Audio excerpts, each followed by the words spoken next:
ആകാശവാണി. നമസ്കാരം. വാർത്തകൾ വായിക്കുന്നത് സുവർണ.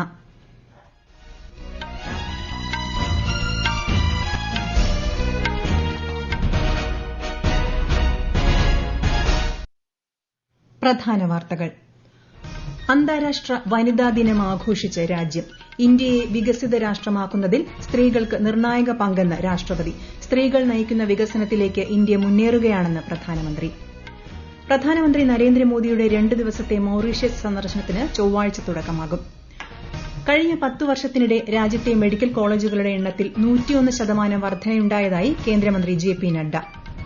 കേരളത്തിൽ താപനില ഉയരുന്നു. 6 ജില്ലകളിൽ ഇന്ന് മഞ്ഞ ജാഗ്രത. കാസർഗോഡ് സൂര്യാഘാതമേറ്റ് 1 മരണം. ഏഷ്യൻ വനിതാ കബഡി ചാമ്പ്യൻഷിപ്പ് കിരീടമണിഞ്ഞ് India. ICC champions trophy cricket കലാശ പോരാട്ടത്തിൽ നാളെ ഇന്ത്യയും ന്യൂസിലൻഡും നേർക്കുനേർ. വാർത്തകൾ വിശദമായി. സ്ത്രീ ശാക്തീകരണത്തിന്റെ ഓർമ്മപ്പെടുത്തലുമായി ഇന്ന് അന്താരാഷ്ട്ര വനിതാ ദിനം. സ്ത്രീകളുടെ അവകാശങ്ങൾ ഉറപ്പാക്കുന്നതിനൊപ്പം വിവിധ മേഖലകളിൽ സ്ത്രീകൾ കൈവരിച്ച നേട്ടങ്ങൾക്കുള്ള അംഗീകാരം എന്ന നിലയിലും ഈ ദിനം ആചരിക്കുന്നു. അവകാശങ്ങൾ, സമത്വം, ശാക്തീകരണം എല്ലാ സ്ത്രീകൾക്കും പെൺകുട്ടികൾക്കും എന്നതാണ് ഇത്തവണത്തെ പ്രമേയം. വനിതാ ദിനത്തോടനുബന്ധിച്ച് രാജ്യമെമ്പാടും നിരവധി പരിപാടികൾ നടക്കുകയാണ്. അന്താരാഷ്ട്ര വനിതാ ദിനത്തിൽ രാഷ്ട്രപതി ദ്രൌപദി മുർമു, ഉപരാഷ്ട്രപതി ജഗദീപ് ധൻകർ, പ്രധാനമന്ത്രി നരേന്ദ്രമോദി എന്നിവർ ആശംസകൾ നേർന്നു. പ്രതികൂല സാഹചര്യങ്ങളും വെല്ലുവിളികളും നേരിട്ടിട്ടും സ്ത്രീകൾ വ്യത്യസ്ത മേഖലകളിൽ വിജയകരമായി മുന്നേറുകയാണെന്ന് രാഷ്ട്രപതി പറഞ്ഞു. പ്രധാനമന്ത്രിയുടെ സമൂഹമാധ്യമ അക്കൌണ്ടുകളിലൂടെ വിവിധ മേഖലകളിൽ വ്യക്തിമുദ്ര പതിപ്പിച്ച സ്ത്രീകൾ തങ്ങളുടെ അനുഭവങ്ങൾ പങ്കുവച്ചു. ഇന്ത്യയെ വികസിത രാഷ്ട്രമാക്കുന്നതിൽ സ്ത്രീകളുടെ പങ്ക് നിർണായകമാണെന്ന് രാഷ്ട്രപതി ദ്രൌപദി മുർമു. അന്താരാഷ്ട്ര വനിതാ ദിനത്തോടനുബന്ധിച്ച് ന്യൂഡൽഹിയിൽ സംഘടിപ്പിച്ച ദേശീയ സമ്മേളനത്തിൽ സംസാരിക്കുകയായിരുന്നു രാഷ്ട്രപതി.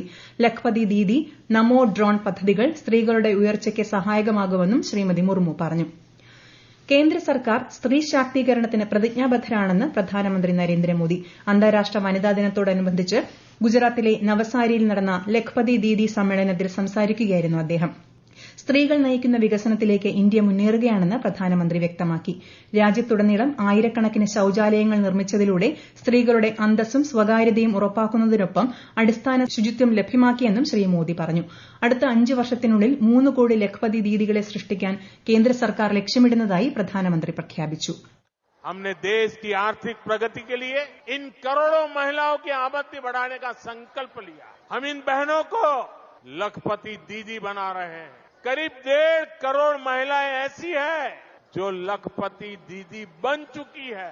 अगले 5 वर्षों में हम कुल 3 करोड़ महिलाओं को लखपति दीदी बनाने का संकल्प लेकर चल रहे हैं.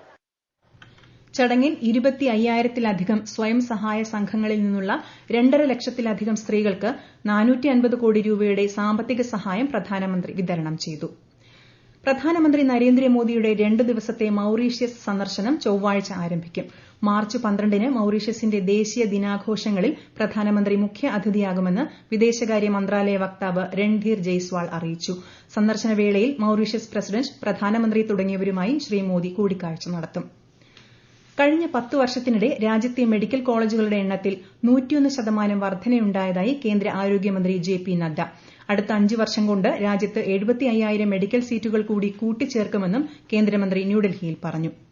ഈ വാർത്തകൾ ആകാശവാണിയിൽ നിന്ന്.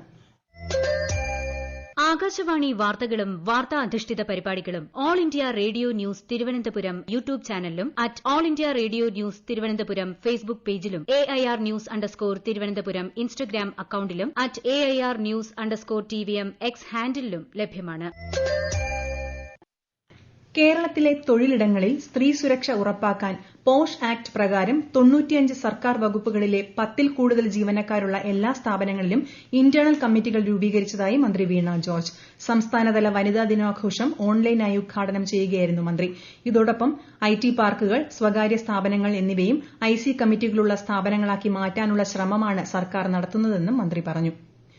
സ്ത്രീകൾക്ക് തുല്യത ലഭ്യമാകാൻ സമൂഹത്തിന്റെ പൊതുബോധ നിർമ്മിതിയിലും മനോഭാവത്തിലും ഗുണപരമായ മാറ്റങ്ങൾ ഉണ്ടാകാൻ ഇടപെടലുകൾ അനിവാര്യമാണെന്ന് സംസ്ഥാന വനിതാ കമ്മീഷൻ അധ്യക്ഷ പി സതീദേവി ആകാശവാണി വാർത്തകളോട് പറഞ്ഞു. ഗാർഹിക ചുറ്റുപാടുകളിലും തൊഴിലിടങ്ങളിലും പൊതു ഇടങ്ങളിലും യാത്രാവേളകളിലുമെല്ലാം സ്ത്രീക്ക് തുല്യത ലഭ്യമാവുന്നതിന് സാഹചര്യം ഉണ്ടാക്കാൻ തീർച്ചയായും സമൂഹത്തിന്റെ പൊതുബോധ നിർമ്മിതിയിൽ ആവശ്യമായ ഇടപെടലുകൾ ഉണ്ടായേ തീരൂ. സ്ത്രീ വിരുദ്ധമായിട്ടുള്ള മനോഭാവം എല്ലാ ഇടങ്ങളിൽ നിന്നും മാറ്റിയെടുക്കുന്നതിന് വേണ്ടിയിട്ടുള്ള ഇടപെടലുകളാണ് ഇന്ന് അനിവാര്യമായിരിക്കുന്നത്. അത് വീട്ടിന്റെ അകത്തളങ്ങളിൽ നിന്ന് തുടങ്ങി പൊതു ഇടങ്ങളിലും യാത്രാവേളകളിലും തൊഴിലിടങ്ങളിലുമെല്ലാം സ്ത്രീയെ സഹജീവിയായിട്ട് കാണാനും അവരുടെ അവകാശങ്ങൾ പരിരക്ഷിക്കേണ്ടതുണ്ട് എന്നുള്ള കൃത്യമായ ധാരണയോടുകൂടിയിട്ടുള്ള ഇടപെടലുകൾ നടത്താനും പൊതുസമൂഹത്തിന്റെ തന്നെ ചിന്താഗതിയിൽ മാറ്റം ഉണ്ടാവേണ്ടതായിട്ടുണ്ട്. അന്താരാഷ്ട്ര വനിതാ ദിനം ആഘോഷിച്ച് ഇന്ത്യൻ റെയിൽവേയും. റെയിൽവേ സംരക്ഷണ സേനയിലെ വനിതാ ഉദ്യോഗസ്ഥർക്ക് മുളക് സ്പ്രേ ക്യാനുകൾ നൽകും. മാരകമല്ലാത്തതും ഫലപ്രദവുമായ ഈ സ്പ്രേകൾ വനിതാ RPF ഉദ്യോഗസ്ഥരെ വെല്ലുവിളി നിറഞ്ഞ സാഹചര്യങ്ങളെ നേരിടാൻ സഹായിക്കും. സൂര്യാഘാതമേറ്റ് കാസർഗോഡ് ഒരാൾ മരിച്ചു. കയ്യൂർ വലിയ പൊയിലിലെ കുഞ്ഞിക്കണ്ണനാണ് മരിച്ചത്. 92 വയസ്സായിരുന്നു. ഇന്നുച്ചയ്ക്ക് വീടിന്റെ സമീപത്ത് വെച്ചാണ് സൂര്യാഘാതമേറ്റത്. കേരളത്തിൽ താപനില ഉയരുന്ന പശ്ചാത്തലത്തിൽ ഇന്ന് കൊല്ലം, പത്തനംതിട്ട, തൃശൂർ, പാലക്കാട്, കോഴിക്കോട്, കണ്ണൂർ എന്നീ 6 ജില്ലകളിൽ കേന്ദ്ര കാലാവസ്ഥാ വകുപ്പ് മഞ്ഞ ജാഗ്രത പ്രഖ്യാപിച്ചു. അതേസമയം തിരുവനന്തപുരം, കൊല്ലം, പത്തനംതിട്ട ജില്ലകളിൽ വരും മണിക്കൂറുകളിൽ ഇടിമിന്നലോടുകൂടിയ മഴയ്ക്ക് സാധ്യതയുണ്ട്. 6ാമത് ഏഷ്യൻ വനിതാ കബഡി ചാമ്പ്യൻഷിപ്പ് കിരീടം നേടി ഇന്ത്യ. ടെഹ്റാനിൽ നടന്ന മത്സരത്തിൽ ആതിഥേയരായ ഇറാനെയാണ് ഇന്ത്യൻ വനിതകൾ പരാജയപ്പെടുത്തിയത്. ഇത് 5ാം തവണയാണ് ഇന്ത്യ ചാമ്പ്യൻഷിപ്പ് സ്വന്തമാക്കുന്നത്. ICC ചാമ്പ്യൻസ് ട്രോഫി ക്രിക്കറ്റിൽ ഇന്ത്യ ന്യൂസിലൻഡ് ആവേശ ഫൈനൽ നാളെ. ദുബായ് അന്താരാഷ്ട്ര ക്രിക്കറ്റ് സ്റ്റേഡിയത്തിൽ ഉച്ചയ്ക്ക് 2:30-നാണ് മത്സരം. സെമിയിൽ ഓസ്ട്രേലിയയെ തോൽപ്പിച്ചാണ് ഇന്ത്യ ഫൈനലിൽ കടന്നത്. സെമി പോരാട്ടത്തിൽ ദക്ഷിണാഫ്രിക്കയെ വീഴ്ത്തിയായിരുന്നു കിവീസിന്റെ ഫൈനൽ പ്രവേശം. ISL ഫുട്ബോളിൽ ഇന്ന് 2 മത്സരങ്ങൾ. ആദ്യ മത്സരത്തിൽ നോർത്ത് ഈസ്റ്റ് യുണൈറ്റഡ് ഈസ്റ്റ് ബംഗാളിനെ എതിരില്ലാത്ത 4 ഗോളുകൾക്ക് പരാജയപ്പെടുത്തി. 2ാം മത്സരത്തിൽ മോഹൻ ബഗാൻ ഗോവ FCയുമായി ഏറ്റുമുട്ടുകയാണ്. വനിതാ പ്രീമിയർ ലീഗ് ക്രിക്കറ്റിൽ ഇന്നത്തെ മത്സരത്തിൽ റോയൽ ചലഞ്ചേഴ്സ് ബംഗളൂരു UP വാരിയേഴ്സിനെ നേരിടുന്നു. ടോസ് നേടിയ ബംഗളൂരു UP വാരിയേഴ്സിനെ ബാറ്റിംഗിനയച്ചു. ആഫ്രിക്കയുടെ കിഴക്ക് മധ്യപ്രദേശങ്ങളിൽ 82 ദശലക്ഷത്തോളം പേർ ഭക്ഷ്യക്ഷാമം നേരിടുന്നതായി UN ഭക്ഷ്യ കാർഷിക സംഘടന. ഇവർക്ക് അടിയന്തര മാനുഷിക സഹായം ആവശ്യമാണെന്നും സംഘടന പറയുന്നു. ഇതിൽ 53 ദശലക്ഷത്തോളം പേർ Djibouti, Ethiopia, Kenya, Somalia, Sudan, Uganda എന്നിവിടങ്ങളിലുള്ളവരാണ്. സിറിയയിലെ തീരദേശ ലതാക്കിയ മേഖലയിൽ ഇന്ന് രാവിലെയുണ്ടായ സംഘർഷത്തിൽ മരിച്ചവരുടെ എണ്ണം 500 കവിഞ്ഞു. സ്ഥാനഭ്രഷ്ടനാക്കപ്പെട്ട നേതാവ് ബഷർ അൽ അസദിന്റെ അനുയായികൾ നടത്തിയ പ്രക്ഷോഭത്തിനെതിരെ വിമതസേനകൾ പോരാട്ടം തുടരുകയാണ്. സിറിയൻ ഒബ്സർവേറ്ററി ഫോർ ഹ്യൂമൻ റൈറ്റ്സിന്റെ കണക്കനുസരിച്ച് 120 വിമതരും 93 സർക്കാർ സൈനികരും കൊല്ലപ്പെട്ടു. 330 സാധാരണക്കാർ കൊല്ലപ്പെട്ടതായും കണക്കുകൾ ചൂണ്ടിക്കാട്ടുന്നു. അതേസമയം മരണസംഖ്യ സിറിയൻ അധികൃതർ സ്ഥിരീകരിച്ചിട്ടില്ല. ഇന്ത്യയിലെ പ്രമുഖ വിമാന കമ്പനിയായ ഇൻഡിഗോ തിരുച്ചിറപ്പള്ളിക്കും ജാഫ്നയ്ക്കുമിടയിൽ നേരിട്ടുള്ള വിമാന സർവീസുകൾ ആരംഭിക്കും. പുതിയ സർവീസ് മാർച്ച് 30-ന് പ്രവർത്തനം ആരംഭിക്കും. ഇത് ഇരു രാജ്യങ്ങളും തമ്മിലുള്ള ബന്ധം മെച്ചപ്പെടുത്തും. ആഴ്ചയിൽ 6 ദിവസവും സർവീസുകൾ നടത്തും. മ്യാൻമറിൽ ഡിസംബറിലോ ജനുവരിയിലോ തെരഞ്ഞെടുപ്പ് നടന്നേക്കുമെന്ന് ഔദ്യോഗിക മാധ്യമ റിപ്പോർട്ട്.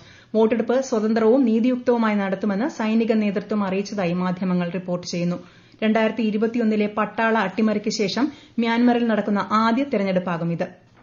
സമവായം, എതിർശബ്ദങ്ങൾ ഇവ ജനാധിപത്യത്തിന്റെ കരുത്താണെന്നും എന്നാൽ പാർലമെന്റിലെയും നിയമസഭകളിലെയും നടപടികൾ കരുതിക്കൂട്ടി തടസ്സപ്പെടുത്തുന്നത് ജനാധിപത്യ മൂല്യങ്ങൾക്ക് നിരക്കുന്നതല്ലെന്നും ലോക്സഭാ സ്പീക്കർ ഓം ബിർള. രാജസ്ഥാനിൽ ഭരണഘടനാ ക്ലബ് ഉദ്ഘാടന ചടങ്ങിൽ സംസാരിക്കുകയായിരുന്നു അദ്ദേഹം. തെലങ്കാനയിലെ ദിവിട്ടപ്പള്ളിയിൽ ലിഥിയം അയോൺ സെല്ലുകൾ നിർമ്മിക്കുന്ന ജിഗ ഫാക്ടറിയുടെ തറക്കല്ലിടൽ കേന്ദ്രമന്ത്രി അശ്വിനി വൈഷ്ണവ് നിർവഹിച്ചു. സ്വയം പര്യാപ്ത ഭാരതം എന്ന ലക്ഷ്യം കൈവരിക്കുന്നതിൽ ബാറ്ററി സാങ്കേതികവിദ്യയുടെ പ്രാധാന്യം കേന്ദ്രമന്ത്രി ചൂണ്ടിക്കാട്ടി. പാവപ്പെട്ട സ്ത്രീകൾക്ക് 2500 രൂപ വീതം നൽകുന്ന മഹിളാ സമൃദ്ധി യോജനയ്ക്ക് ഡൽഹി മുഖ്യമന്ത്രി രേഖ ഗുപ്തയുടെ നേതൃത്വത്തിൽ ചേർന്ന മന്ത്രിസഭായോഗം അംഗീകാരം നൽകി. ഇതിനായി 5100 കോടി രൂപ വകയിരുത്തിയിട്ടുണ്ടെന്നും പദ്ധതിക്കായുള്ള രജിസ്ട്രേഷൻ പോർട്ടൽ ഉടൻ ആരംഭിക്കുമെന്നും രേഖ ഗുപ്ത വ്യക്തമാക്കി. പ്രധാന വാർത്തകൾ വീണ്ടും. അന്താരാഷ്ട്ര വനിതാ ദിനം ആഘോഷിച്ച രാജ്യം. ഇന്ത്യയെ വികസിത രാഷ്ട്രമാക്കുന്നതിൽ സ്ത്രീകൾക്ക് നിർണായക പങ്കെന്ന് രാഷ്ട്രപതി. സ്ത്രീകൾ നയിക്കുന്ന വികസനത്തിലേക്ക് ഇന്ത്യ മുന്നേറുകയാണെന്ന് പ്രധാനമന്ത്രി. പ്രധാനമന്ത്രി നരേന്ദ്രമോദിയുടെ 2 ദിവസത്തെ മൌറീഷ്യസ് സന്ദർശനത്തിന് ചൊവ്വാഴ്ച തുടക്കമാകും. കഴിഞ്ഞ 10 വർഷത്തിനിടെ രാജ്യത്തെ മെഡിക്കൽ കോളേജുകളുടെ എണ്ണത്തിൽ 101% വർധനയുണ്ടായതായി കേന്ദ്രമന്ത്രി JP നദ്ദ. കേരളത്തിൽ താപനില ഉയരുന്നു. 6 ജില്ലകളിൽ ഇന്ന് മഞ്ഞ ജാഗ്രത. കാസർഗോഡ് സൂര്യാഘാതമേറ്റ് 1 മരണം. ഏഷ്യൻ വനിതാ കബഡി ചാമ്പ്യൻഷിപ്പ് കിരീടമണിഞ്ഞ് India. ICC champions trophy cricket കലാശ പോരാട്ടത്തിൽ നാളെ ഇന്ത്യയും ന്യൂസിലൻഡും നേർക്കുനേർ. വാർത്തകൾ കഴിഞ്ഞു. അടുത്ത വാർത്താ പ്രക്ഷേപണം 8:35-ന്.